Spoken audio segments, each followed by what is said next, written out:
안녕하세요. 20년 동안 한 개만 쭉 걸어온 탑스칼프 최재희 원장입니다.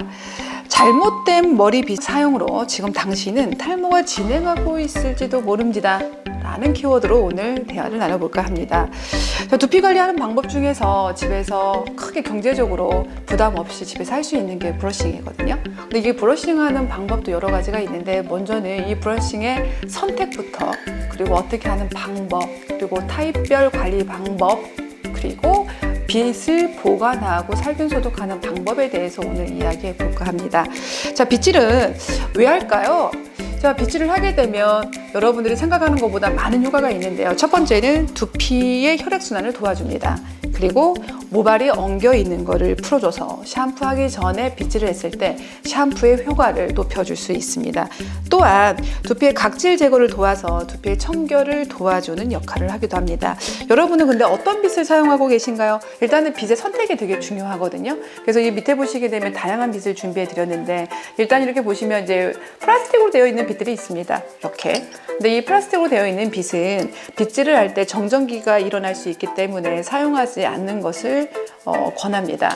그리고 본체는 나무로 되어 있는데 이렇게 빗살이 이렇게 또 새로 되어 있는 경우도 정전기가 일어날 수 있기 때문에 사용하지 않는 것이 좋습니다.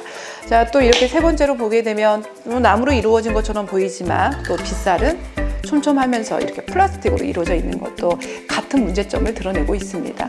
자, 마지막으로 가장 좋은 빗의 선택인데요. 통째로 이게 나무가 되어 있고요. 쿠션으로 되어 있으면서 이게 자극이 덜 되면서 빗살이 이렇게 나무로 되어 있는 것들은 자극이 최소화되어 있으면서 모발과 빗질 하시기에 가장 이상적인 제품이죠. 자, 선택을 하실 때 여러분들이 어떤 것을 선택하느냐는 여러분들의 선택이겠지만, 가장 자극이 덜하면서 모발과 두피에 빗질을 했을 때 효과를 높일 수 있는 빗은 이렇게 나무 빗살로 되어 있는 것이 가장 이상적입니다.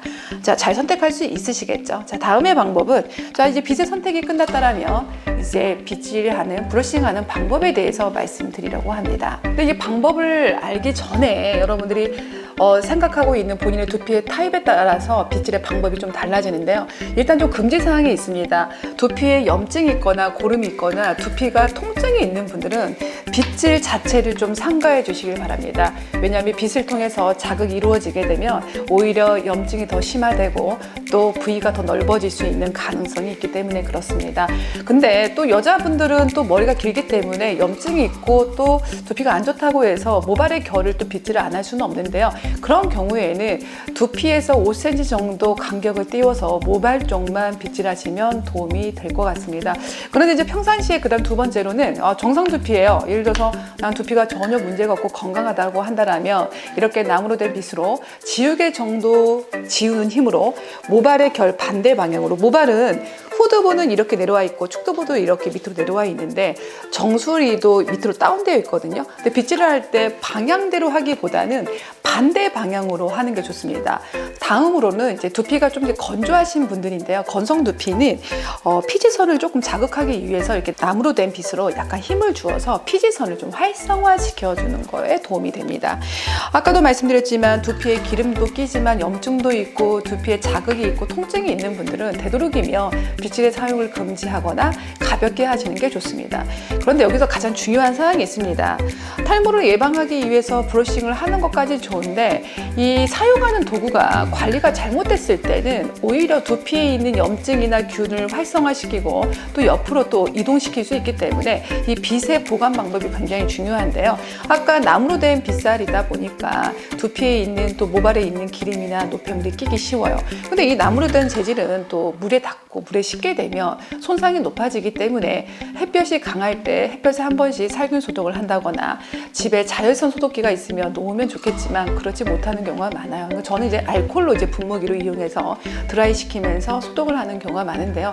그거보다 더 중요한 것은 한 2, 3개월에 한 번씩 그냥 바꿔주는 게 좋은 것 같아요. 그래서 빗을 너무 비싼 거 사기보다는 좀 가벼운 금액으로 살 수 있는 빗을 사서 좀 자주 바꿔주는 것이 제가 볼 때는 효율적인 것 같습니다. 여기서의 꿀팁, 샴푸하기 전에 정수리 방향으로 모발의 결 반대 방향으로 빗어주는 거고요. 자, 빗을 2, 3개월에 한 번씩 교체를 해서 세균 번식을 막아주는 게 도움이 됩니다. 자, 빗질하는 방법 이해되셨죠? 다음에 날씨와 탈모의 관계성에 대해서 이야기를 해보려고 합니다. 저 앞에 놓여있는 낙엽이 보이시죠?